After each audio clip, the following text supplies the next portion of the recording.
the World War II generation acquired on-the-job experience on sea survival and firefighting because they were shot at and torpedoed. They either had to learn or they perished.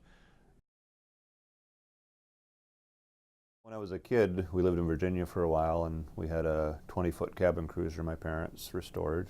We used to go out on the river fishing, and I guess that would be the first memory. What I really liked about it is you're your own little world, and especially this was more true maybe when I started, because you had a radio operator who could contact the world via Morse code, but for the most part you were like this self-contained little world for weeks at a time, and everyone was pretty much dependent on everybody else. I had been going to sea for about 6 years. I was in my 20s. I'd basically spent what I thought was supposed to be my golden years out on boats all the time, which I'd enjoyed, but I also felt like I was missing something. I missed grass.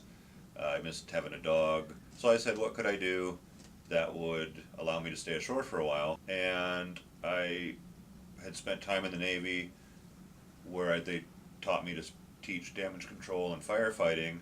And I said maybe there would be a need for that in the fishing industry, teaching sea survival skills, firefighting skills, how to deal with flooding, because back then a lot of fishing boats in the late 80s, a lot of fishing boats were being lost every year, a lot of mariners were being lost every year. And I said maybe there would be a way I could offer some of those skills, but be able to go home more often. This is the Lake Washington Ship Canal. From here to Lake Union, the waterfront on both sides is just mostly marine businesses that support either the fishing fleet or the towing fleet. And there's just all kinds of neat businesses tucked away that provide specialty services like rigging shops and canvas shops and machine shops and hydraulic shops. I mean, all kinds of businesses that just take care of the fleet and provide all the things they need. And it's just a really neat place to come to work. And Fisherman's Terminal is kind of like the center of it. There's probably at least over 10,000 individual mariners that we've trained over 25 years. There's some inherent differences between fighting a fire ashore and fighting a fire on a ship. The main difference on a ship is you have very limited maneuverability. You have very narrow passageways, you have high sills, watertight doors, you have low overheads. So the training that I felt made me more prepared for a fire on a ship was on mock-ups that were designed to resemble a ship. So we decided to build our own. We found a couple of old ship wheelhouses that were available. They've been sort of scrapped out.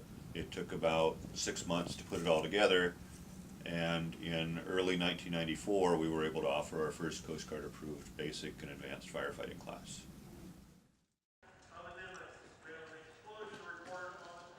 The training is physically intense. They will have to wear the same type of firefighting gear that a professional firefighter would wear, heavy equipment, breathing mask, and they're going to be working in tight spaces, climbing up and down ladders, dragging fire hoses. The way we design the mock-up, however, is so that it appears to the participant to be very realistic, while at the same time we have a degree of control that they may not see or totally realize. The analogy I use is like the false front buildings in the Hollywood Westerns, where it looks like a real frontier town, but there's really nothing behind it. Our goal in fire training is to build confidence in the participants. We want them to feel that they can wear this equipment, they can use it effectively, and they can go back to their own vessel and do ongoing crew training and drills and practice based on the equipment that would give them a reasonable sense of what they can accomplish and what their limitations might be.